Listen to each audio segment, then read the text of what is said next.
Hello and welcome. Today I'll be covering the use of the garter bar accessory to decrease multiple stitches across a row instead of the waste yarn technique. The garter bar method is beneficial when working on a punch card based project like this circular yoke I currently have on the machine.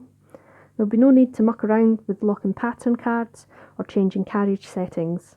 The only downside would be the risk of dropped stitches.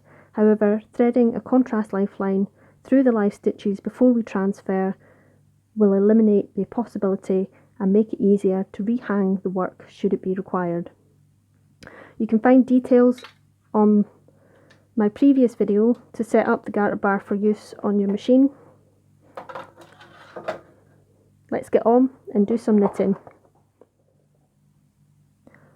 This is the project that I showcased in a previous video showing how to organise colour layout for the punch card design using Google Sheets conditional formatting method. I'm finished with tier 3 and I'm ready to move on to tier 4, but I need to do the setup for completing the decreasing across the row. So I've broken the contrast yarn and I'm going to knit across once,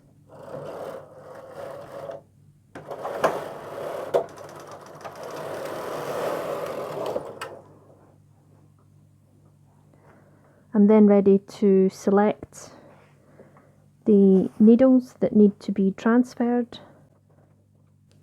which you can refer to in the pattern. And once I have these needles selected, I will come back and transfer these and knit the other row and then start the garter bar section. The needles that have been transferred with the transfer tool to select the decrease points, the empty needles are back out of work, and I'm going to knit across this row.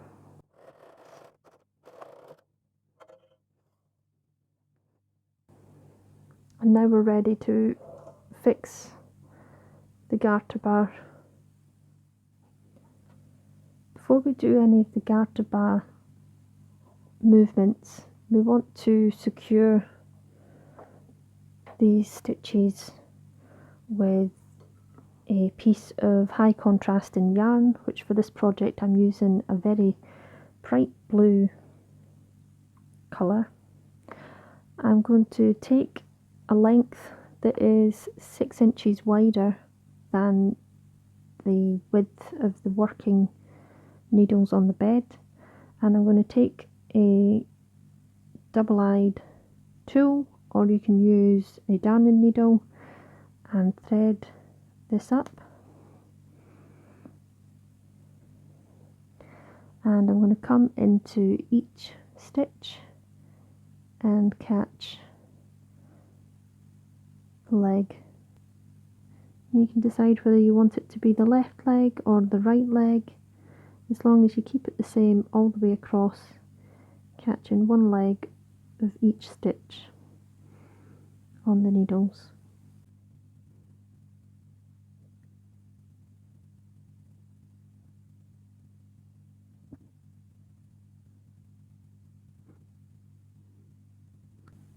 And once you're through a certain number of stitches, you just want to pull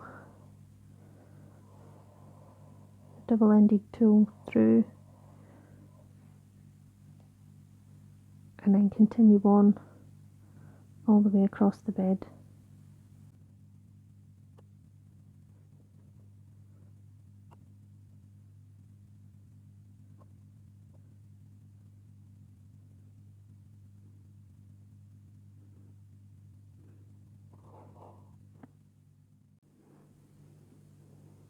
For the garter bar process, if you're fairly new with the garter bar, then I recommend you use the needle stopping portion.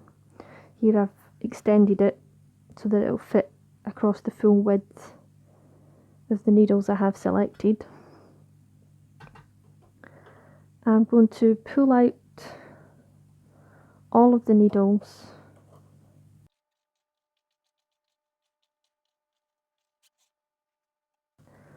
I'm going to place this needle stop portion over the back of the needles and rest it over the front of the gate pegs. This stops the needles moving back. We can use our fingers to push the work behind the latches, and then we can hang the garter bar portion.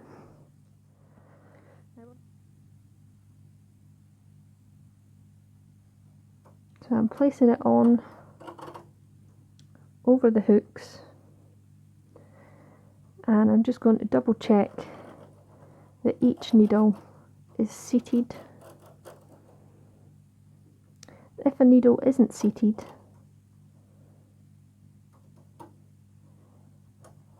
and I do the same thing, that needle will pop up. And if that happens, you just want to lift the bar off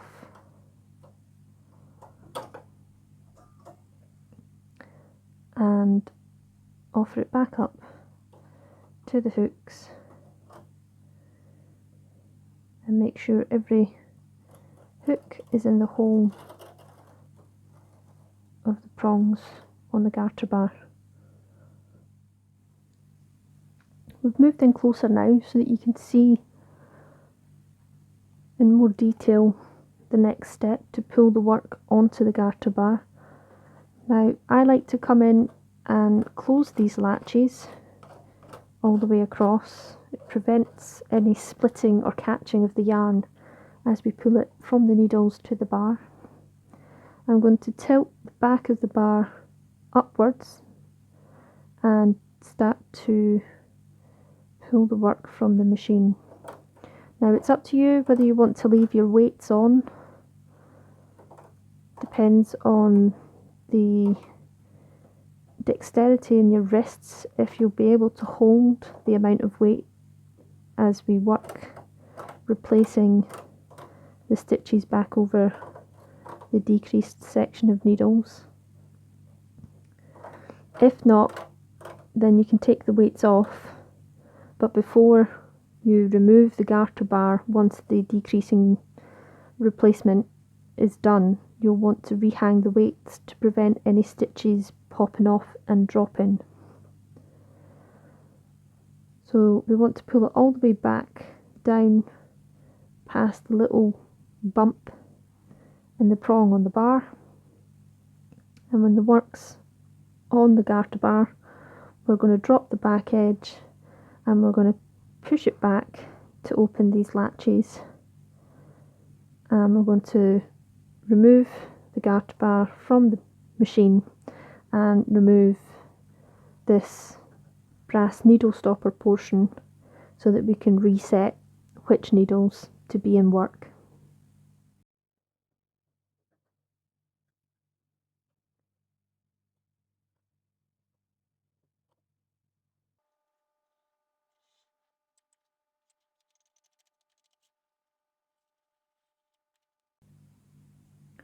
We've removed the excess needles that we no longer need to form our next tier section, and we're ready to rehang the garter bar.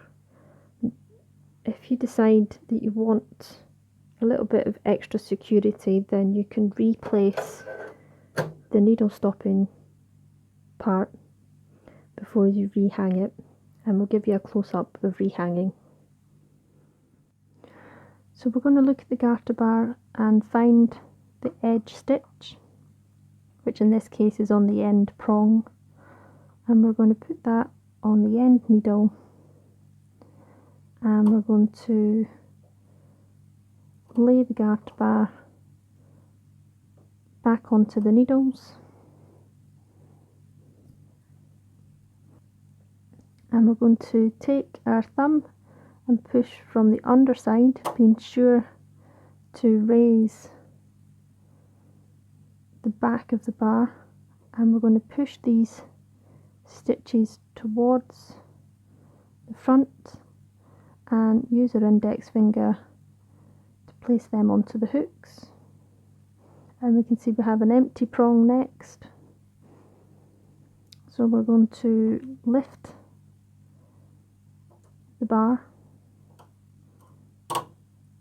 and move it over one, and then again use our thumb to push the work from the underside, and then our index finger to pop the stitches over the hooks of the needles.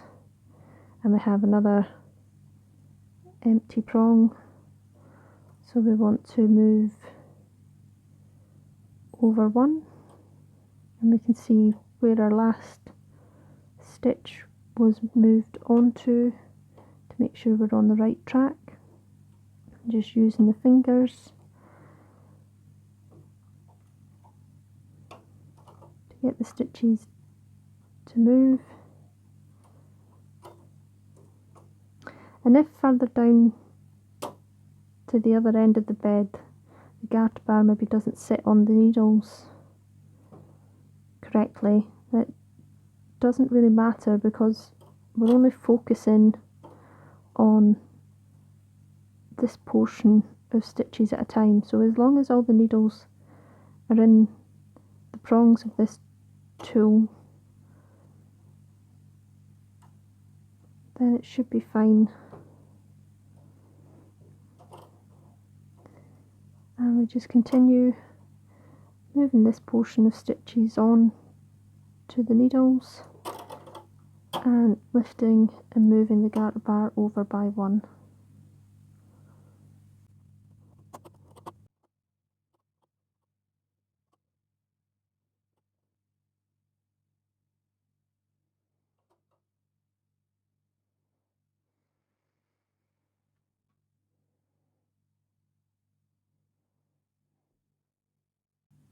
We're now finished replacing the stitches back onto the needles, and we're ready to move on to the rest of our colourwork section. So I'm going to use the garter bar to push these needles back to working position.